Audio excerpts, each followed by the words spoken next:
Yeah. You already know.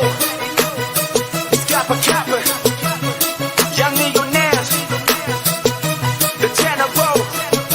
Okay, I wake up every day. I'm feeling good. I'm feeling great. Every day I'm getting paid. Man, this life is going great. I just wanna celebrate. I made it in and out of state. $1 million in the case. I got it hidden somewhere safe. I multiply all my millions and really I am extremely wealthy. I distributed my millions with my family. This is just the beginning. I purchased a Lamborghini, driving around the city. Believe me, you haven't seen me. Made it through all the struggle, defeated all of my rivals. I was never entitled, I had to fight for survival. Man, this life is amazing, it's crazy the way we made it. Now I'm living my dreams and I'm barely just getting started.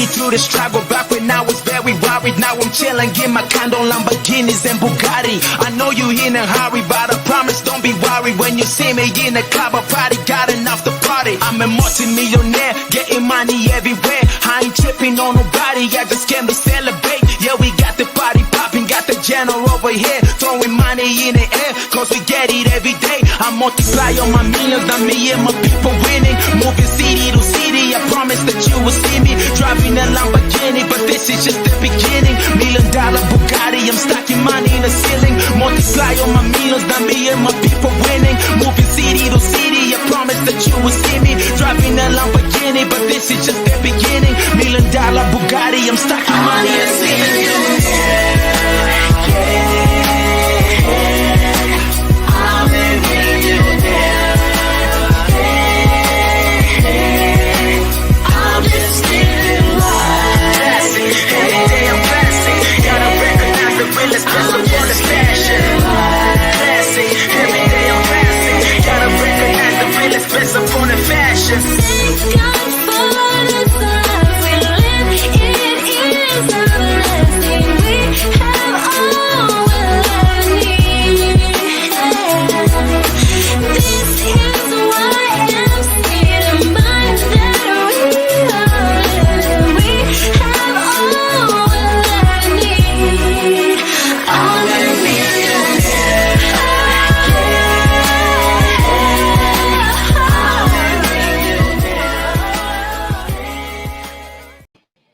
Live from the grill, the Truth Podcast.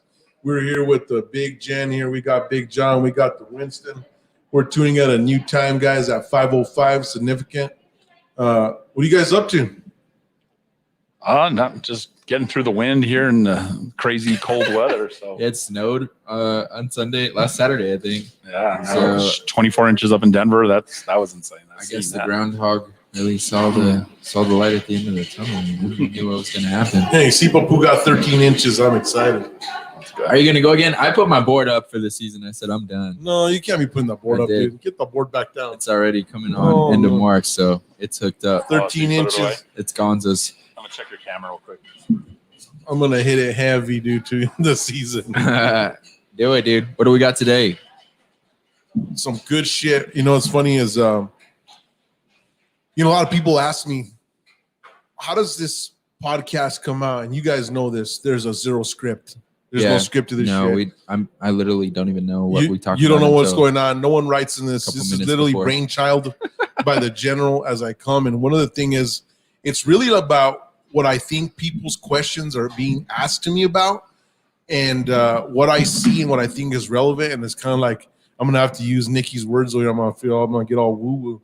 It's kind of what divine energy comes to my mind at that moment. It says, you know what I think people need out there. And one of the things that I saw that's huge today is choices are more powerful than income. And when I started to think about that, right, and it's so freaking true, because I'm going to read something real quick. Mike Tyson made about $700 million. Today he's worth about $3 million. Lindsay Lohan made about $20 million. She's worth about $800,000. Dennis Rodman 27 million, only worth about 500,000 now, right? When you think about that, all that income, Allen Iverson, right? Almost 850,000. Did you guys watch that movie finally? The Allen Iverson story? No, I still haven't seen that. I put it on. You got to watch that. It's so crazy, right? Against all odds, and the choices that he made, and you're looking at the choices he was making along the way, and what he was swimming uphill, right? I mean, swimming upstream, but literally deciding to climb a fucking Mount Everest. But you look at that now, 800 million, probably one of the most celebrated NBA players when it came to like actually changing the whole field of the NBA. From the entire culture. Yeah, the culture was mean? just complete change to just playing soccer overseas. Fucking, losing that empire. Stuff. And so I think that because he was the antithesis of Jordan. Jordan was, I want to wear suits and it's businesslike, and I'm not going to say anything to jeopardize the brand. AI was like the gangster of NBA, and he brought out the tattoos, he brought out the cornrows, he brought out hip hop, everything, big baggy clothes. That was the thing. As to where Jordan was suits and business. Yeah. And let's make as much money, So definitely the choice is there. AI was just a baller, man. And you got to think about this, right? Both ballers, but Jordan's a billionaire, right? You see what I'm trying to say? So like when you look at the statistical data, people be like, "Oh my God, he was changing culture. He was this. He's fucking broke right now." It doesn't matter. It's like it's the end result. Yeah. I like that. Are you playing chess or are you playing checkers? And so ultimately, I guess MJ had it right? I mean, he made so much great decisions in his career, and I think wasn't it Adidas that originally wanted MJ, right? And he purposely turned that down, and it was like millions and millions of dollars. But he always saw Nike for being the long haul, or there was something behind that. I don't know if it's exactly correct what I'm saying, but it was something similar. I remember. Or it was Reebok or one of the two, something like that. He turned down one that would have been more lucrative at the beginning. Because he would have gotten a big check out of becoming nothing when he had just been drafted, and he was like, "No, I'm going to stay and hold on tight to get the bigger contract for the long haul." So he just had the right mindset. I think he had the right people around him. He was one of those people that you really didn't hear too much about. I mean, he played it, in my opinion, right. But I know he did get a lot of lashing out because from political standpoints, they wanted him to say certain things. And he was like, I'm not going to get involved, which I respected. A lot of people didn't. But it's crazy. There's a lot of people didn't make the paycheck, right? And that's what I think that is focusing on what we talk about. It's at the end of the day, it's like people's opinions on my 10 commandments can be cash to the bank right there. You can't go to the bank and be like, you know what? Albuquerque has a great opinion about me. You want people to think good about you. But ultimately, those negative opinions, you can't cash them at the bank. They have zero currency, right? Yeah. Zero currency. It comes to the point, I've always noticed one thing. Someone is always going to have something to say, right? Always. Whether it's good, most of the time it's going to be negative because they wish they could be in your position. But regardless of what you do, you're not going to be able to please anyone. So that's why I always say, just do things for you. If you have goals, chase after them without anyone trying to steer you. And if there's people who want to push you and motivate you along the way, then good. And if not, you're just going to have to keep your head down and keep, your best intent going forward on your decisions. And just like, AI, he kind of was in a scene and trying to be cool and flashy. And MJ was just more like, nope, I'm going to be suit and tie. I'm just here to play basketball and make the most money that I can. You know what I mean? And there's differences. That's why you hear a lot more stories about AI in his personal life rather than Jordan. All we know about Jordan is he liked to gamble. He was so competitive, Yeah. And I think at the end of the day, when you really put that together, right, it's really about that end result. And you're thinking, what are the small choices that I'm making in my life right now? Every small choice you make, down to like, did I get up early or did I get up late? Right. Did I start off with the right breakfast? Did I not? Right. What did I eat for lunch? And so you really think about every small choice adds up to a medium when it gets to a large. And you're making all these choices that ultimately could just be so detrimental to you that it could be a freaking disaster, right? Oh yeah, it's like a parasite. You know what I mean? If something starts out small, it can eventually grow to kill you. Not literally in every aspect, but it can kill your dreams. It can kill your goals. It can kill friendships, relationships, etc. If you let certain things spiral out of control and you let certain habits feed, you know what I mean? And that goes the same vice versa. Good habits, it could grow so big, and then the next thing you know, it's a mass success, But just like kind of how now going back on decisions, Drake just has 3 songs at top of the charts right now, and no one's ever been able to do that. And that's another guy who's done things right, in my opinion, you know? Yeah, the choices he's made. Because it's like all these years later, he was around and Lil Wayne was like the god of rap. And that was, back in 2010? Yep. You know, and now this guy came up at that time and he's still relevant. And in a business like that, it's like, you know, someone's there and then the next thing you know, they forgot about that person. Well, you got to stay doing those right choices. I don't think Lil Wayne would have fallen from power, but then that whole shit happened with Birdman and him. And, you know, people don't like to see like a chink in the armor and all of a sudden it was there. But, you know, like if you listen to Drake, there's like a pre-documentary and talks about how Lil Wayne could outwork him. But he said Lil Wayne was his greatest mentor and how he actually set him up. And Lil Wayne wasn't trying to take his shine. He was he was there like, you know what? This is what you're going to do. And he kind of paved the way, you know, because he already pioneered it. Well, it's one of those things I bring him up to because that's someone I look up to tons of is Drake. Because there's an interview, it's like 3 hours long. And he talks about that, you know, how he had this mentor. And it's kind of like for me, when I have my certain mentors, my ultimate goal is to not be that protege that just flops. You know what I mean? And that's kind of what fueled him. And that's also kind of what fuels me too. Because I'm like, I have these great people around me and just giving me their energy and their wisdom and things like that. And it's like, how can you afford to flop? You know what I mean? And just not be a success at the end of the day. So that's something that really stuck with me that he says, but he gives all credit to him too. I mean, without him and his name, and he would tell him, you know, do whatever you need. And he's like, oh, I need to fly a sound engineer out here. And the rest of the guys were like, there's like 20 sound engineers right here. And he's like, well, I want my guy. And Lil Wayne's like, whatever he wants, just give it to him. Yeah. You know what I mean? And he gave him that freedom and he said, do whatever you need, we'll get it done. And that's just what happened. And he took advantage of it and made a huge success out of it, you know? And you think about that, you think about Lil Wayne, that choice there, not only did he had Drake at the time, but he had Nicki Minaj, which was the biggest thing on the scene at that time. And you had 2 monsters that he was literally breeding out. And, you know, it was like, whatever you need, whatever we're going to do, I'm going to supply that. And that's true leadership, right? That's the choices that I have to make daily and say, what kind of leadership choices am I going to make that are going to make sense for the business? You know what I mean? And that's a tough one because you got to ultimately be able to sit back and say, this is going to be a small choice or a big choice. What choice am I going to make and how's it going to affect me, right? And I'm telling you, it's so crazy when you really don't really think about it, but it's all these little accumulative choices that can either set you up to fuck up or go big or go small. I mean, it's pretty much it, right? Oh, yeah. You know, you think about that. Life is crazy. I mean, certain things come up and I just feel you get tested, right? Like certain opportunities will come your way. And it's like if you take too long to respond to an opportunity, you know, it may seem scary, but that's almost your test. Like, okay, this window sets you up for great success or to achieve your goals or whatever it is, but there's a risk factor. It's like collateral, right? The universe or God is saying, all right, you need to give me collateral, and that's your risk in the game or your work in the game or sacrifices that you have to make in hours or whatever the case may be to jump and take that leap.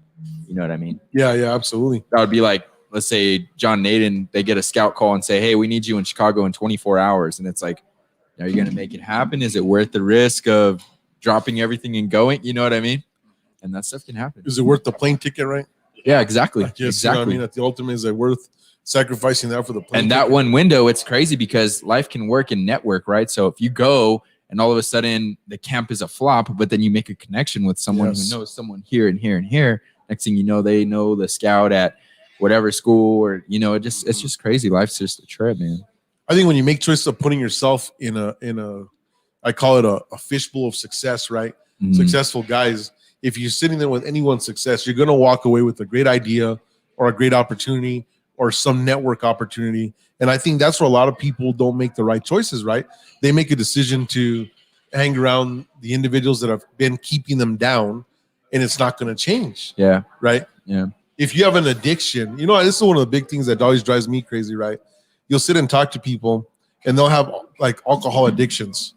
And then you ask them, well, what were your friends? Oh, they're at the club, they're at the bar. And so I'm sitting there like, you know, I don't know shit about going to like, you know, rehab, but that's like an oxymoron, right? If you want to learn how to dig trenches or do dirt work, you're going to bring in the guys that in your in your network that knows that kind of product, right? And if you're gonna stay there in that same cycle of stupidity, and you know that you personally can't get away from, well, I can't say no to that drink, and it's social, but then it's actually like, say you're chemically addicted. Yeah. And now it's coming to a real heavy decision, right? My grandma used to say all the time, tell me who you're, and she's saying Spanish, but tell me who your friends are and I'll tell you who you are. Yeah. Really statement that I live by to this day. Birds of a feather flock together. Yeah. I mean, I was just talking with a assistant coach now, and there was a kid in Rio Rancho. They got shot at 3 a.m. He's a freshman in high school, and the mom's sitting there crying on television. And, why did it have to happen? Well, why was your kid out at 3 in the morning? He in that? Out at 3 a.m. on a school night? Yeah. Around unsavory people. So you tell me who your friends are, and tell you who you are. Yeah, it's just you. What's the other one? You reap what you sow, right? Yeah. That's even scripture in the Bible, I think. But it's 100% true. If you're going to put yourself, this is what I tell my nephew a lot now that he's kind of growing up and he's going to be 18 next year, is I tell him, look, I can guide you, but at the end of the day, you're going to make your own decision. And that's what I even told some of my family, and they're like, what? And I told them, I was like, you know what? If you want to do drugs, go ahead. But you need to know what the bill costs to do that. You need to know what that bill costs. If you want to go out and if you drink and drive or whatever the case, you need to know what that bill is going to cost you, whether you have interlock license or whether you have to pay attorney big bucks to get you bailed out, or whether you have to pay someone big bucks to fight a case for you. You know, or ultimately, imagine you make that decision, you kill somebody, or then you have to pay with your life, and you have to pay with time, which is truly priceless. So that's like a girl killed my sister in a car accident. She moved out of state because she couldn't cope with the guilt that she felt living here. Yeah. Or the guilt of, killing my sister, so there's all those implications. Exactly. So exactly. As a father, I'm constantly, planting those little seeds, because I'm a firm believer in, you can't tell a fucking teenager or even an adult what not to do, because they're just going to do it anyway. No. And that's kind of my take. And that's kind of, I give kudos to my mom, because she gave me a lot of flexibility when I was in high school, and when I had a nice car in high school, and I had a lot of friends, and sometimes I would hang out with my friends a lot on the weekends when we didn't have school. So she would say, okay, I had to do my 2 tasks, just check in and let her know, when I was on my way back home, if it was within the time she asked. But I just knew inside of my head, I was like, okay, I get one chance. It's like being free, right? You have one chance to be free. Yeah. But if you mess up that once, you're going to have to pay a price. And that's the same thing I'm telling him. There's a price to be paid. You want to hang around bums, you need to pay the price for what it costs when you hang around bums. You want to hang around high-level individuals, then you pay that price too. You know what I mean? What's crazy is, like, when we all start off somewhere, right? I started off in the fast food business, and, there'd be guys there that were up to no good, and there was guys that were actually good to good. But you got to make that choice. And I always tell people, there's good people and bad people in all situations. Oh, yeah. All walks of life. All different levels of monetary gain. So you got to make that decision to ask, where do I want to be? Just because people are rich doesn't mean that they're solid, right? They can be the biggest slime balls in the world. Yeah. We're just talking about training day. Yeah. You know what I mean? Think about that, right? Those choices you're making and saying, hey, what's the choice? What are the 3 positive things I'm going to do today? Yeah. Right. Just even 3, even sometimes just 2. Exactly.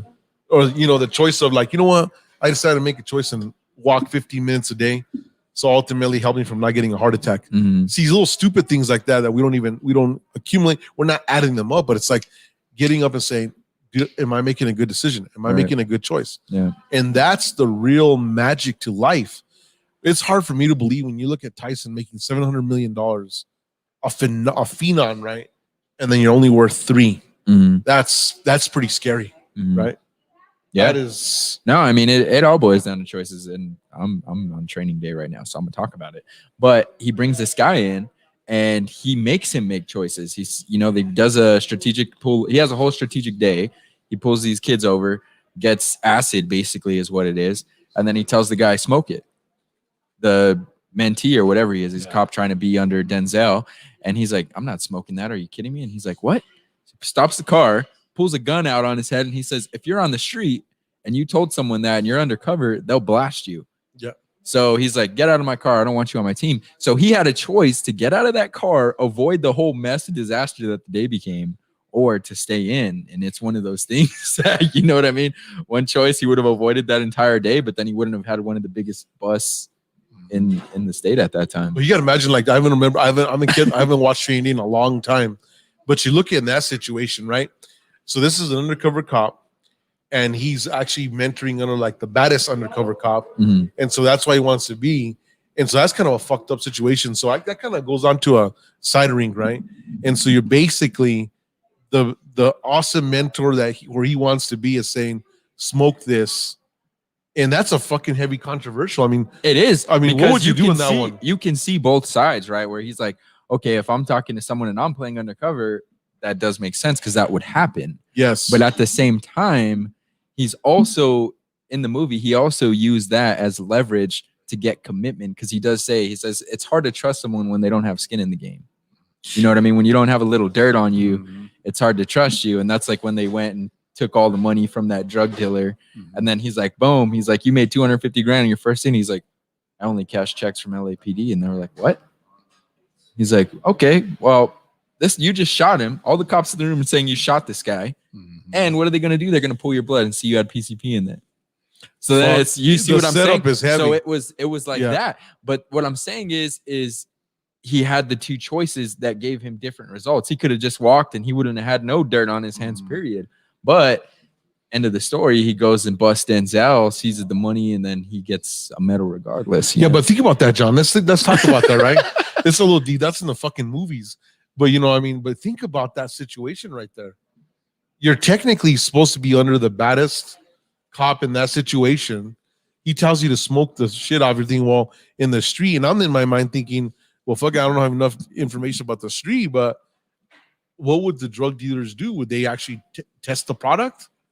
They do that. Well, that's what he said. What Denzel said too is he said a great narcotics agent has narcotics in his blunt, and then and then he's like, "You're gonna smoke that?" He's all, "No, you are."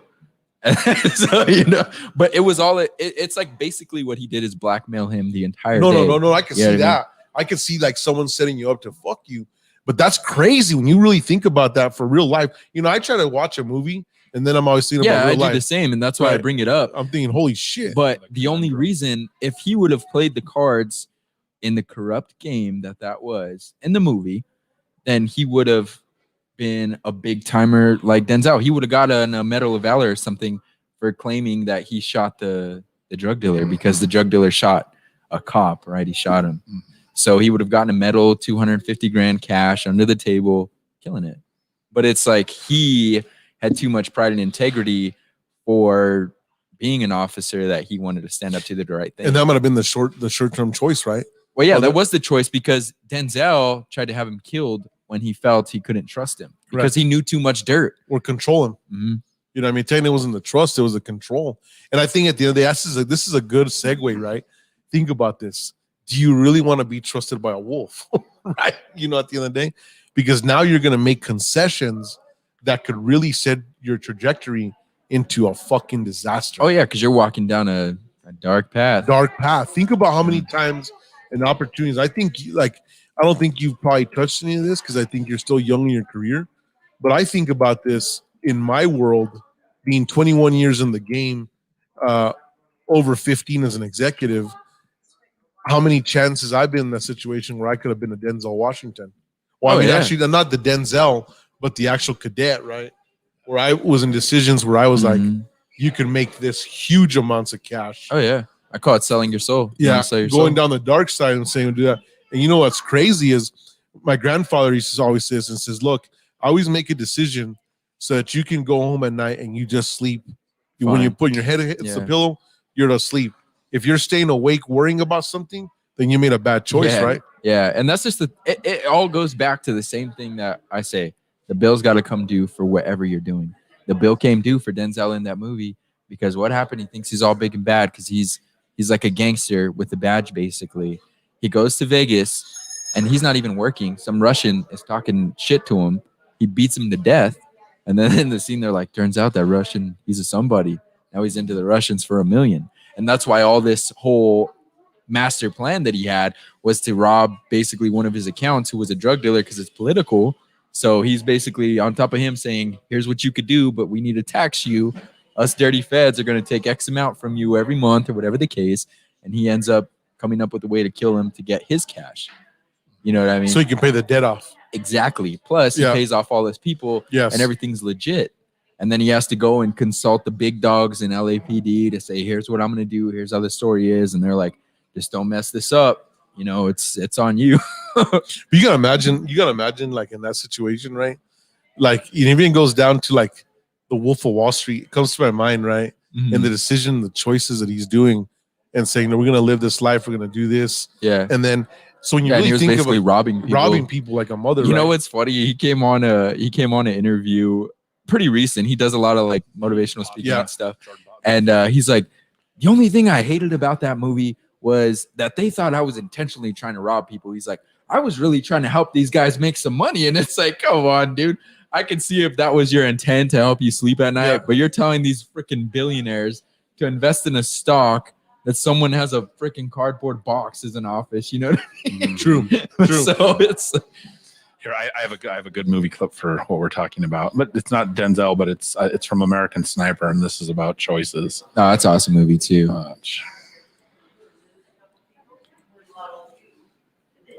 Three types of people in this world: sheep, wolves, and sheepdogs.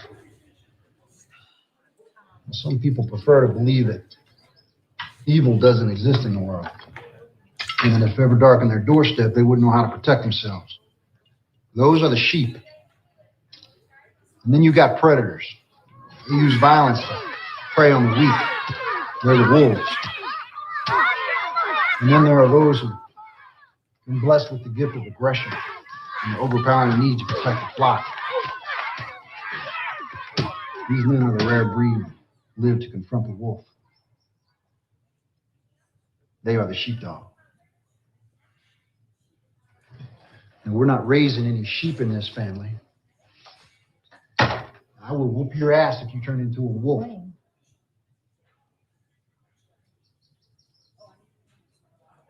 But we protect our own. If someone tries to fight you, or tries to bully your little brother, you have my permission to finish it. The guy was picking on Jeff. Is that true? Yes, sir. Yes, he was. Did you finish it?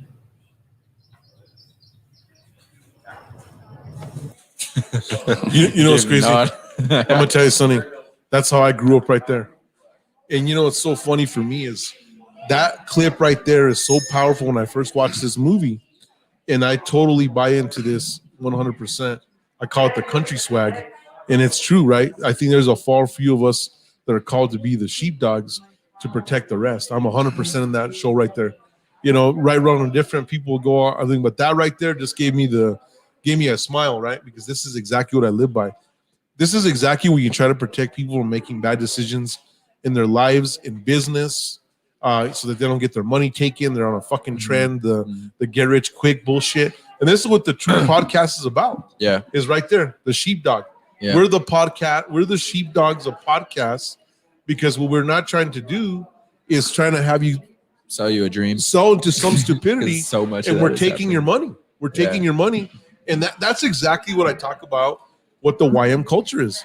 It's not about being a millionaire, right? It's about, do you have that millionaire mindset, that edge, that razor's edge? Yeah. And you're making that choice not to do something stupid, right? We can all make something stupid. I'm not saying here we're not going to do that. I've made plenty of stupid choices in my life. Oh yeah, we all. But you know what's crazy? That I love that. And so, kind of back on that segue, have you guys ever been in a position that you kind of want to share? I mean, we don't have to get specific, where you could have gotten down the wrong shit, like the wrong choice, or do you think you have made a choice where you went down the fucking wrong road? Now you paid a heavy expense at the end.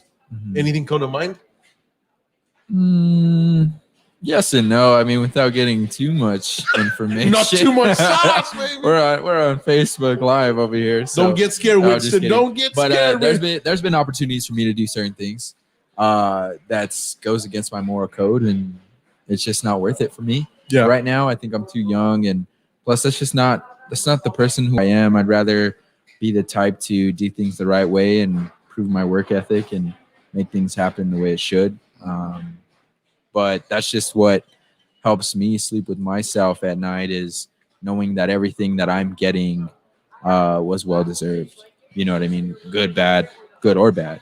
Yeah, the whole Because thing, what you're saying. Yeah, because ultimately I know any decision that I make, that's the decision that I did want to make at the time. And whether good or bad, I know there's, like I've been saying, you know, there's going to be a price to be paid, whether it's getting paid back to me or I have to pay for it, you know? So, yeah, I mean, it's just being level-headed, being in a good space. I think if you're in a dark space, man, you could do some bad things once you get desperate, you know?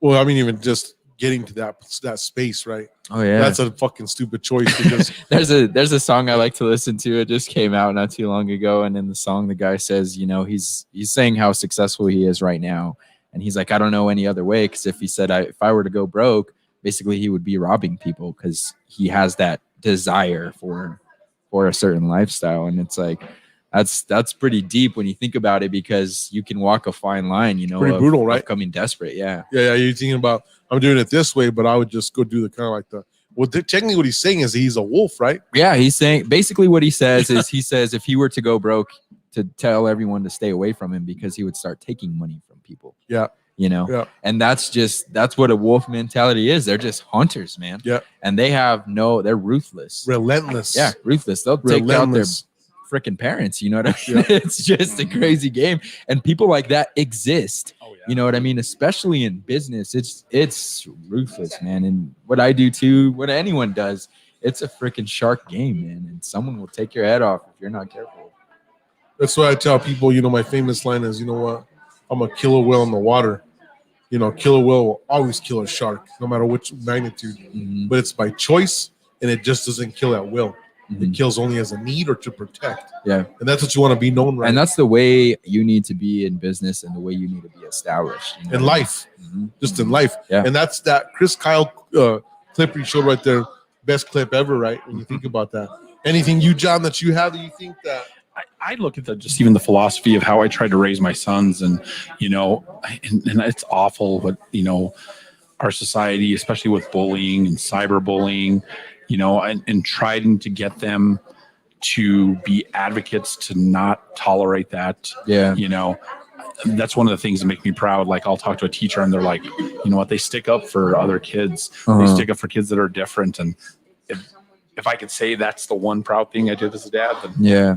You know what's crazy? I was always like that too, and I would have and of course I didn't grow up in the days that it is now. I think it's a lot worse.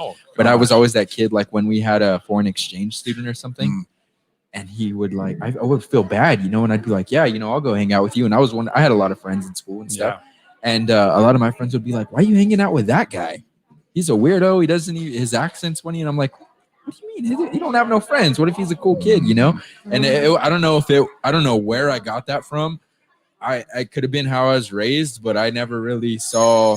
My mom was more like a enforcer, so I don't know where I had that. I mean, I don't know if I was you learned, but you learned empathy along the way. Yeah, and compassion. And that's what definitely. And you see a sheep that's weak, and you wanted to protect them. You know, so no, I agree with that. I think, you know, and that's. See, that's just it. And me as a teacher, I see kids that are fucking bullies or whatever, then I'm the biggest clown on that person. And I'm like, you know what? No, that you ain't going to freaking bully people. Or anything like that. Number one, I'm the biggest bully in this classroom. Yeah, it's true. I'm not going to allow that to happen. I can't lie. John would make us feel bad if we didn't do good on one of his tests. Not directly, but it would just be like, damn, you know, I wanted to get a good grade in this class because John's he almost made you feel like, what the hell are you doing? You know, what's going on? Why are you alive? That's why I always tell people John was one of my favorite teachers in school, because it was just like, that's what it was. And I hated school. I wasn't the cream of the crop in school. I'm not going to lie about that. But he made me really want to excel. And that's what was crazy, because I was just like, all these teachers, you know, they wouldn't give me that spark. I was like, I don't understand. I want to make money. I want to do this. And I'm focused on sports, and I really don't care about this crap. I don't care what a frog looks like on the inside. That was my mindset in school, you know? And even some of the stuff that we learned in John's class, it didn't really interest me, but I was like, oh shit, you know, I want to get a good grade in here to impress John. You know what I'm saying? Yeah. So that's what was cool. And that's why I liked his teaching style a lot. Yeah, my opinion, and remember we talked about it on this other shows, is you don't have to be special, and just find your light, and then believe in yourself, and then be great at something. I've had kids that I'm like, they hated being there, and I'm like, well, just get out of school. And you want to see principals lose their shit when you encourage. You actually did tell one of he was one of my friends in high school, and we had your class together, and he was considering dropping out and getting his GED and doing something else. And you were like encouraging that. You were like, yeah, get the hell out of here and go get that done right away. And then a year later, he's in CNM and he's doing really well. Yeah. And I'm like, high school's, sit down, get up, times, clocks, all those other things isn't for some kids. Yeah. And I told the parents, and the mom told the principal, and I got caught shit for it because John's kicking out the students. We're not getting that extra 200 ahead. Yeah. Oh no, more than that. No, but I'm just going to get 3,400. Yeah, I don't want to get a number, John. That's what it is. We got to get in the political teaching game. Yeah, 3,400 ahead.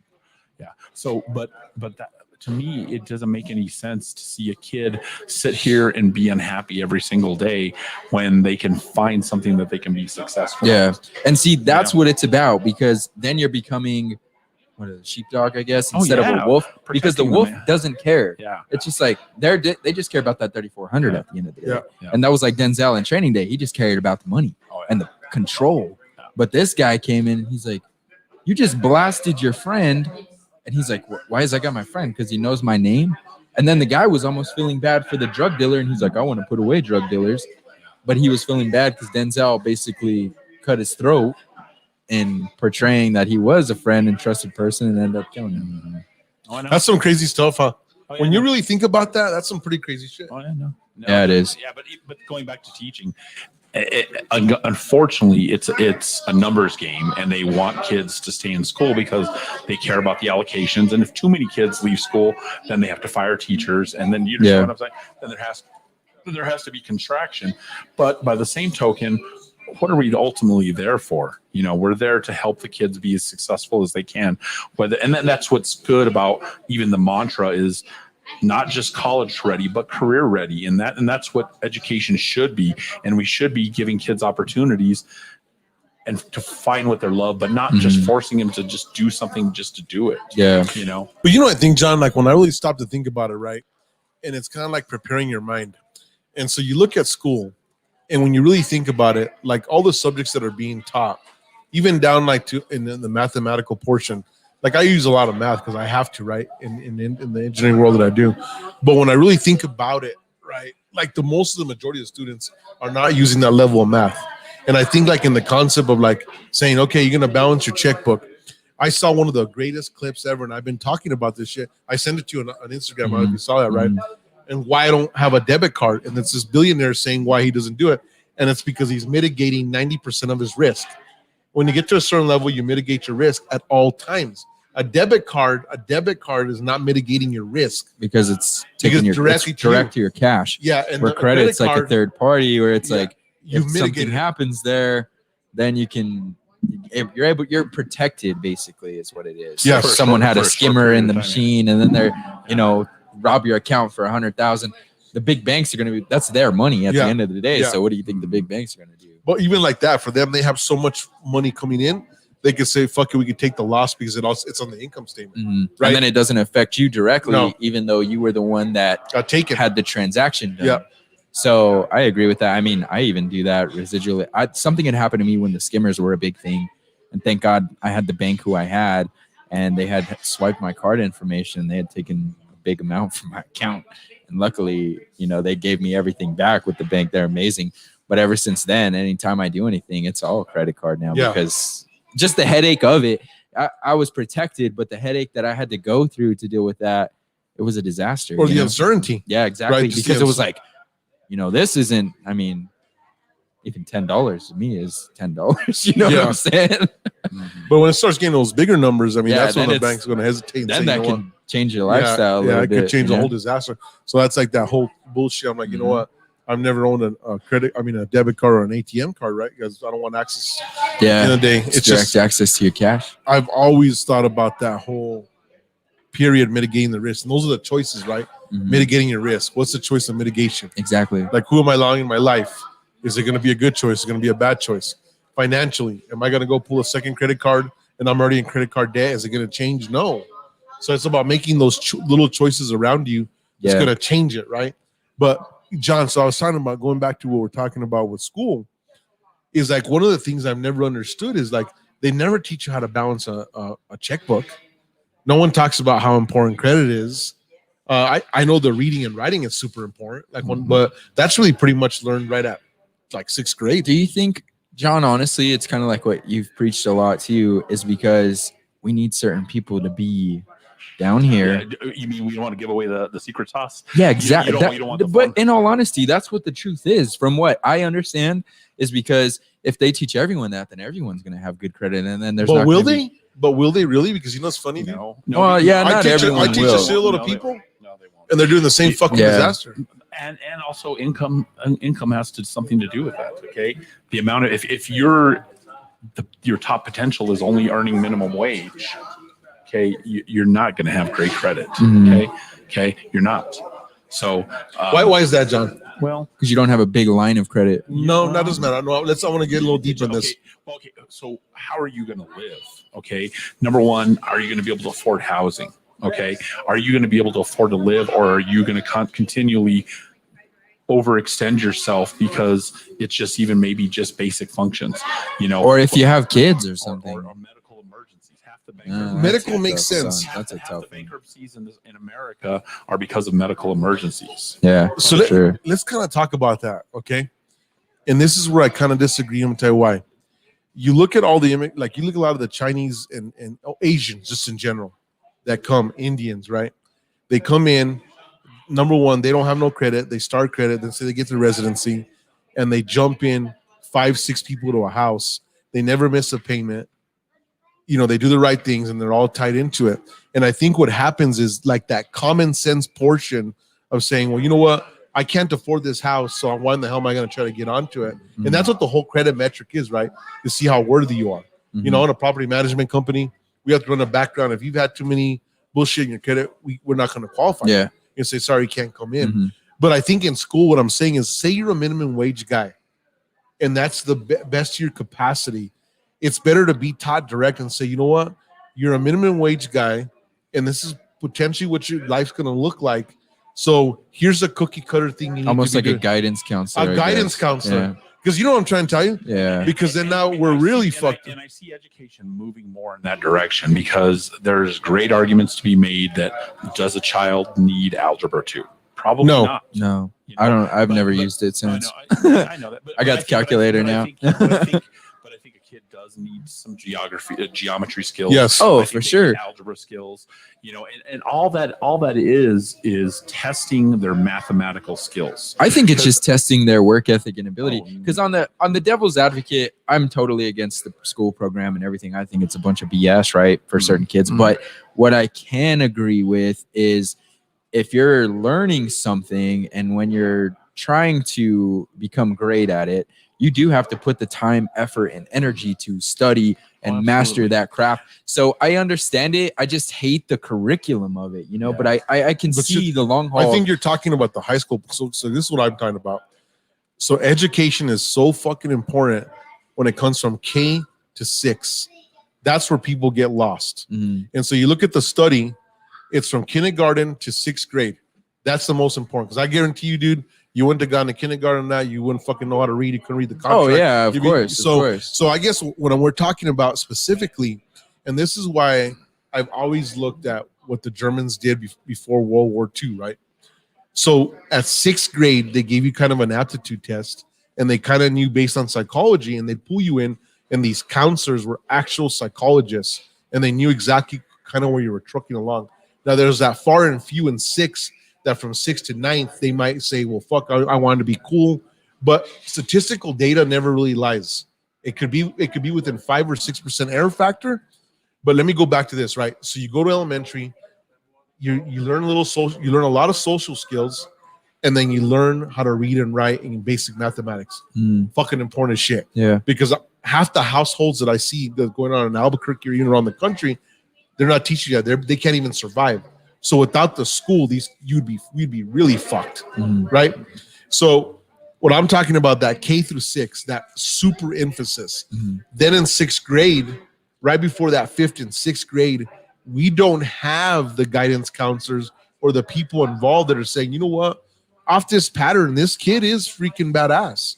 And you know what, we are going to send him off to do algebra, or he wants to do calculus because he is going to be an engineer. And we want to make sure that he knows how to do high-level calculations, right?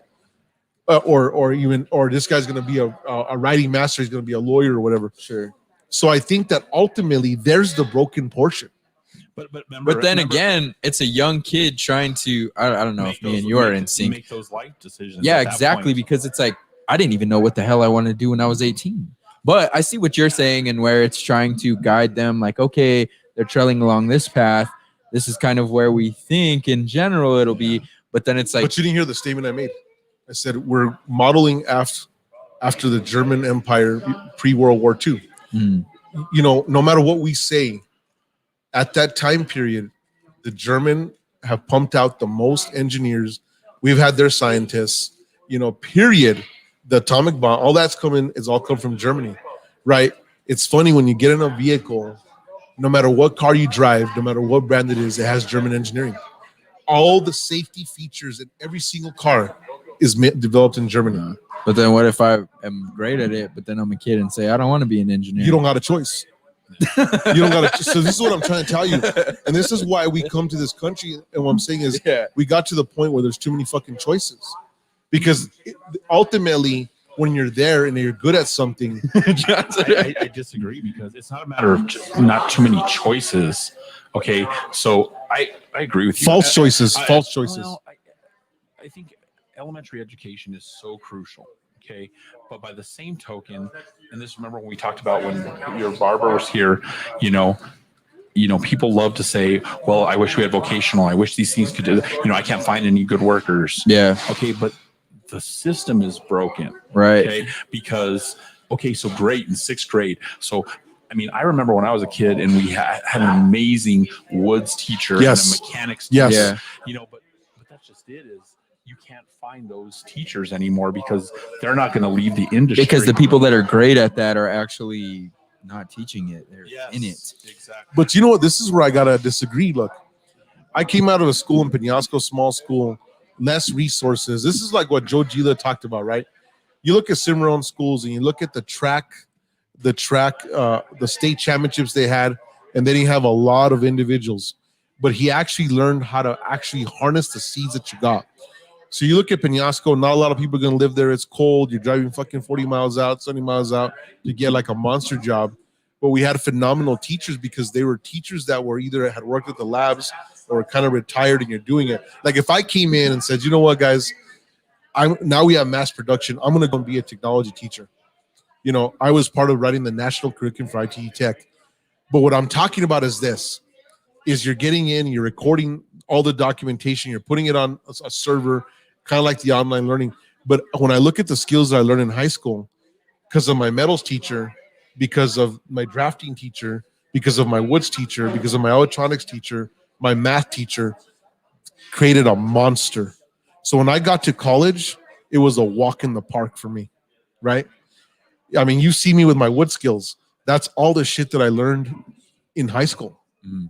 And so when I think about that, then let's figure out what it's going to take to bring that, because those people involved. And if it's money, it is. No, it's just like the same issue we were talking about with the law enforcement deal that was happening not too long ago. You know what I mean? You were saying, oh yeah, you know, when you were saying about doing the pension thing, it's all the same thing that has to roll into the education. Teachers are getting fucked. It's not the pension and the law enforcement. They're getting paid. What we were talking about there was, if you fuck up, you lose your pension. Yeah, but it's a different aspect, but similar, because the root is of money. But it is. But there's, in that situation, is that there's no accountability. I fucking kill somebody with my pension. Yeah, I'm not relating it that deep. I'm just high level. But see, that's just it. In 22 years of teaching, I remember starting off and seeing those vocational teachers, but they all leave. They all leave. Well, look at a prime example of you. You left. But do you know why a lot of them left, John? You know why a lot of them left? And I'm going to tell you why. You can agree with me. I'm going to tell you this or not, because I know these guys. They left because the state of New Mexico brought some fucking nationwide testing standard and said, you need to test at this level. That's why Joe Giglio left the freaking industry and said, dude, how can I test you're going to guide me and based on my vocational classes that they're going to do these online tests and test you at this level? It's impossible. I'm for that. You are for that? I'm for, as a parent, because number one, I want to know, and I would, every time my kids would take those tests, number one, I wouldn't poison my kids and say, oh, you know what, those testing sucks, whatever. So then my kids wouldn't have a negative. Then they would have a bad attitude on it. Yes. And I see parents that poison them all the time. Yeah. I actually wrote a post about it this week. Well, you talked about that, I think, a couple weeks ago too, with the whole at-home stuff and new systems. No, they're like, have you seen this program that they're using? It's garbage. And I'm like, have you tried it? Have you tried it? Have you sat there for 45 minutes and took the lesson with them? Yeah. But that's just it. Is if you poison your kids, and then they're going to have that. Well, then that stops us from also evolving in education, right? So then it becomes that other thing. What I always told my sons is that, you know what, do the best you can, because I want to see how you do versus with other change. kids. Because I want to see that, because at some point your junior year, you're going to take the ACT and you're going to take the SAT, and they from early on, I saw that they were going to be on the college path. And my middle son has diverted and broken away from that, and I'm perfectly fine with that. Mm-hmm. But from that standpoint, I always prepared them to say, this is what we're doing it for. Yeah. But you're a subject matter expert because you're a teacher. You see the difference? Like when you sit here, if all of us sat here right now together, right? And this is not, I'm not to throw you a dig, Carson, but you looked at the fucking test and you're like, that sucks. I'd be like, you're not a subject matter expert. But if you looked at the test that's based on real estate, I'd say, oh, he knows what the fuck's going on. Yeah. If you looked at shit on engineering, I'd be like, that makes sense. Mm-hmm. And so what I'm talking about, and that's exactly what I'm saying, is now you have literally opinions from non-subject matter experts that don't know shit about the education system, And that's aren't 80% educated themselves. of parents. But that sucks, yeah. right? 80% of parents, For sure. because they're the ones that poison their kids and say, well, your teacher's an idiot. Or you know what, you don't have to listen to them. Or the kids are trying to poison the parents Yes. to believe Oh, them. yeah. And it's like, oh, well, this and this and this. But that's a bad parent that Yeah. trusts their fucking Yeah. kids. Yeah. You know, like I've had, you know, like my oldest son, you know, never got a fucking B in middle school. And there he is his freshman year. He has a D out the gate in his Spanish teachers. Yeah. But I'm not going to go sit there and put the teacher on blast. Right. And I listened to what he said. I said, okay, provide me documentation. Yeah. Okay, show me what you, okay, well, here, I didn't sign this fucking contract, so it lowered my grade. Yeah. Okay, did you turn in the contract? Yes. Here, I turned it in. The teacher didn't grade it for a month. Mhm. So then I listened to what he had to say, but then I also communicated with the teacher. Most parents don't do that. Yeah. They just listen to They Johnny. just listen to the They kid. just listen to Johnny and say, Yeah. oh, well, you know, and then they badmouth it, and then they plant that poison in their head. Mhm. Versus what I told my son is, okay, fuck that. You figure out what that teacher Exactly. expects Exactly. and exceed their expectations. I don't care if they're bad. You're going to have bad bosses. You're going to have bad. You got to repetitions. play the game. You know what Yeah, I mean? You have to exactly. play the game. And I go- Whether they are giving you a pile of horse shit and telling you to Mhm. smell it, if that's what gets you the A+, You got to do it. I'll go smell the shit. You know, it's Play like the fucking you have to play the game. And that's in life, or it doesn't matter how old Play you the are. game, baby. That's It what I does like. not matter. Yeah. Like, play the game. You know what I mean? You know, but that's just like we had a kid that was ineligible, and I'm listening to the parent, and I'm like, well, the teacher did this, teacher, and I'm like, are you saying that to your kid? I go, you know what? Number one, he has too It many. doesn't matter what the teacher Yeah. complains, because they're the one Number giving the no, grade. okay, what can you control? Exactly. What can you control? What Exactly. choices can you make? Okay, does this kid have fucking zeros? Okay, well then that's what he can control. You know? Yeah. And that's the same thing I've been telling my nephew too, because his grandpa's the one that is pretty much the primary, so he's on the grades. But then his grandpa will call me, because then I'll have to call Aiden and give him a talk if grades are bad. And I'm like, what the hell's going on? Oh, well, the teacher this. I said, I don't give a shit what the teacher blah blah blah. I said, there's a reason that's that way. There is no, oh well, they're still grading my paper and blah blah blah. No. Email the teacher right now and tell them, when is the grade going to Paper be there, trail. and you show me Just and your like in grandpa the business. evidence. Just like in business, probably. It's the exact Show same me a thing. fucking paper trail. Exact And you know same what? thing. Not this here. You don't do it. And then also teaching them strategies Mm-hmm. of how you deal with interpersonal relationships. If you put a teacher on blast in front of your peers, that teacher is going to act different. Oh, absolutely. Versus if how you talk to them one-on-one. Oh Absolutely. yeah, for sure. And- That's- but how many parents Respect. how many parents teach their kids those strategies? But that goes down to anything. Even in a transaction that I'm doing, there was miscommunication, and I told one of the ladies, I said, send me the information that is correct right now. I sent the info, got it to the other party, and then boom, issue was solved. But there wasn't we'll go ahead and wait a week. And then it's on something that's not even valid information. Yeah. But that's where I'm going back to. It really doesn't. I always tell him, I'm like, I don't care what you have to say. It's black and white. You have a grade that's this because of a certain reason. There is no certain thing that just happens because freaking fairy dust sprinkles over the thing and it just poof happens. Yeah. Every single decision you make, there's a result of it. You know what's crazy? Like if you're not with these kids, you're like, you know what, dude? If you think everyone's nuts, then see it out the whole way, if that's what it is, and graduate. But ultimately, it's like what it does is sets a mindset, right? I had a math teacher, Mr. Garcia. Amazing guy. And he would say, look, if you always shoot for an A and you miss and you hit a B, you're still going to be doing good. You're still good. But if you're always shooting for a C and you miss, it's D and F, right? But that's life, right? It is. If you're shooting for the, I kind of get there, kind of. But from that math class, what I got was always shooting for the A+. Yeah. Because I was like, fuck, if I don't hit A+, I'm going to hit A. Mm-hmm. That's where I want to be at, right? Well, there's a saying, shoot for the stars, you might land on the cloud. Yeah. You know what I mean? But those are those things like in life. And I think that in the system, you're right, John. And I think it's as a culture is literally teaching as a culture. What I mean by a culture, United States culture, is literally about it's unwinding all the stupidity. It's not cool to be. It's not cool to be out there being the gangster like Allen Iverson, all this stuff because the end results are there. And I think now there's so much information on the internet, you don't have to choose to be a moron anymore. Yeah. Demographically, you're not there choosing because you know what now. You can actually look on the internet, whether you want to use social media to say, you know what? No, we don't have to live over here with no running water and none of this. This is dumb as shit. There's better choices out there. Yeah. Right. Yeah. And I think that's kind of like the positive of social media. Like if you're there and you're oppressed, you're like, dude, I could probably just do better than when I'm sitting in my current state. Bulk of my business was done on social media, so I love it. But so it's just like anything else, you're gonna love something. There's gonna be a downfall to something. Someone's gonna find reasons or blah blah. But we can't focus on the haters, right? We can't choose to listen to those guys. But back on what we're talking about. So that's an interesting aspect, John, about the testing. You know what I mean? I'm cool with it because number one, I know, and it means money.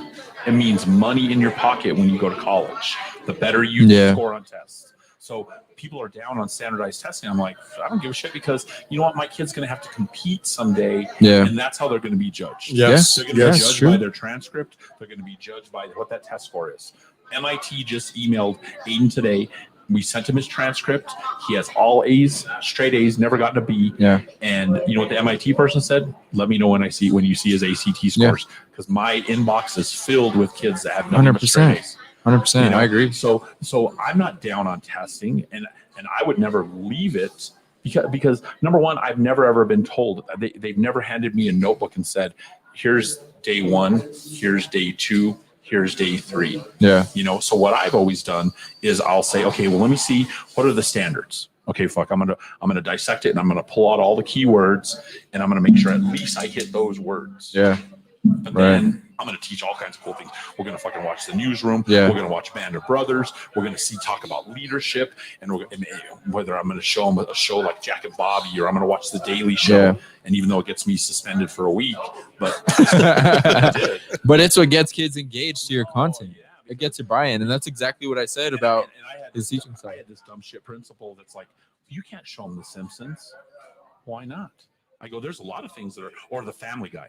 They're like, I go, yeah, there's a lot of things that are fucked up with The Family Guy, but I go, there's a lot of things that are amazingly clever. Yeah, you know, that nobody's done. Like there's this one part where Peter, he's an explorer, and it shows him he's all America.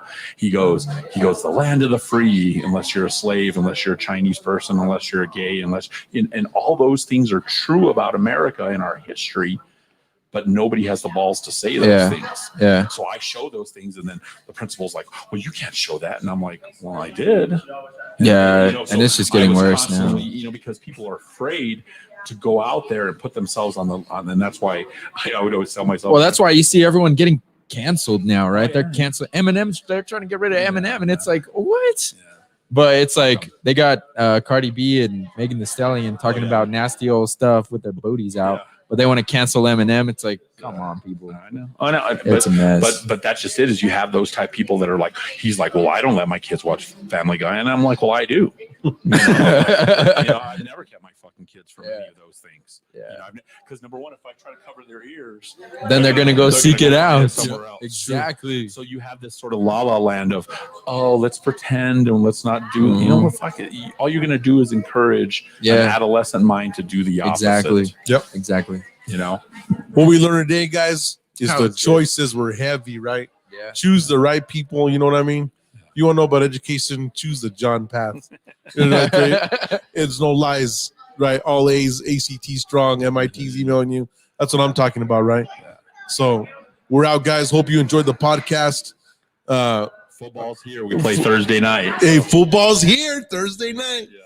I don't know if John sent me a text, but I don't know if I was an official invite or not. Heck yes. I didn't know what the hell that fucking was. I was just kind of like, I'm rolling in. All right, guys. See you guys next week. Jack fly us to MIT. Yeah, we're at MIT. Later, guys. We do a visit. All right, thanks. That was.